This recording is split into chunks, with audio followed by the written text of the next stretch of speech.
രാമക്ഷേത്രത്തിലെ പ്രാണപ്രതിഷ്ഠയ്ക്ക് ശേഷം അയോധ്യയിൽ വന്ന മാറ്റങ്ങൾ അത്ഭുതകരമാണ്. ഇന്ന് താജ്മഹലിനേക്കാളും വാരണാസിയേക്കാളും സന്ദർശകരെത്തുന്ന ഒരു ക്ഷേത്ര നഗരിയായി അയോധ്യ മാറിക്കഴിഞ്ഞു. യുപിയുടെ ടൂറിസം വരുമാനത്തിന്റെ കാൽഭാഗവും സംഭാവന ചെയ്യുന്നതും ഇപ്പോൾ അയോധ്യയാണ്.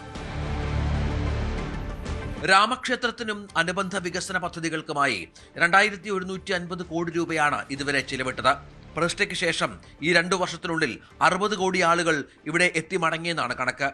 ഇതിനകം തന്നെ ഇന്ത്യയിലെ ഏറ്റവും കൂടുതൽ ആളുകൾ എത്തുന്ന ഒരു തീർത്ഥാടക നഗരമായി അയോധ്യ മാറിക്കഴിഞ്ഞു. വൻകിട ബാങ്കുകളെല്ലാം ഇവിടെ ശാഖകൾ ആരംഭിച്ചു. ഹോട്ടൽ ശൃംഖലകൾ തങ്ങളുടെ ബ്രാഞ്ചുകൾ തുടങ്ങി. വൻകിട റിയൽ എസ്റ്റേറ്റ് കച്ചവടക്കാർ ഭൂമി വാങ്ങിക്കൂട്ടി തുടങ്ങുന്നു. നിലവിൽ ടൂറിസത്തിലൂടെ 10,000 കോടി രൂപയാണ് യുപിക്ക് അയോധ്യ നേടിക്കൊടുക്കുന്നത്. 5 വർഷത്തിനുള്ളിൽ അത് ഇരട്ടിക്കും എന്നാണ് പ്രതീക്ഷിക്കുന്നത്. അതായത് യുപിയുടെ ടൂറിസം വരുമാനത്തിന്റെ കാൽഭാഗത്തോളം അയോധ്യയുടെ സംഭാവനയാണ്. കഴിഞ്ഞ ഒരു വർഷത്തിനിടെ 70-ലധികം ഹോട്ടൽ ശൃംഖലകൾ അയോധ്യയിൽ പ്രവർത്തനം ആരംഭിച്ചു.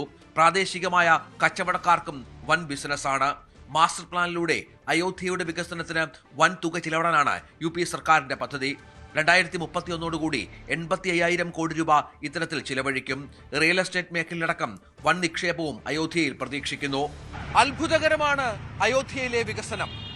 രാജ്യമൊട്ടാകെയുള്ള സാമ്പത്തിക സ്ഥാപനങ്ങൾ അയോധ്യയിൽ ലക്ഷ്യം വെക്കുന്നു. ലോകമെമ്പാടുമുള്ള ബിസിനസ് ശക്തികൾ അയോധ്യയിൽ കണ്ണുനടുന്നു. വികസന കുതിപ്പിൽ രാജ്യത്ത് ഒന്നാമതാണ് ഇപ്പോൾ അയോധ്യ എന്ന് പറഞ്ഞാൽ അതിശയോക്തിയില്ല. അത്രത്തോളമുണ്ട് ഈ നഗരത്തിന്റെ മാറ്റം. അയോധ്യയിൽ നിന്ന് പ്രശാന്ത് മംഗലശ്ശേരിക്കൊപ്പം രഞ്ജിത് രാമേന്ദ്രൻ, ന്യൂസ് 18.